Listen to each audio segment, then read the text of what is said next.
Alah, untuk SSMAX tak adalah pula untuk diagnose. Minta maaf. Bateri iPhone high capacity ni untuk iPhone 12 ke atas saja boleh diagnose.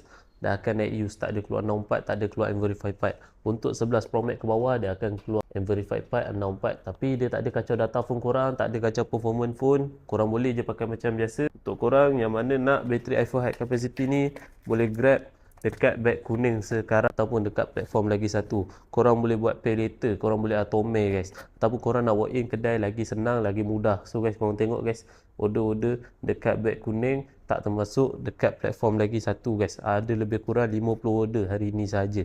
Okay, so untuk korang nak bateri tahan lebih lama ni, bateri iPhone high capacity ni capacity lebih besar guys. Bateri korang pun boleh tahan lebih lama guys. Ada bateri health untuk semua model, korang just PMP je. Dan saya cakap tadi untuk iPhone 12 ke atas, korang boleh diagnose akan net use. Bateri iPhone high capacity ni dah terjual sebanyak 3,300 lebih unit dah, dan dah dapat banyak review yang dah puas hati.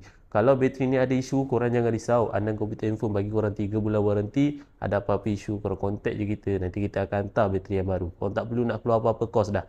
So guys, korang tunggu apa lagi? Ada free shipping, ada discount. Korang terus check out cepat, okay? Ciao.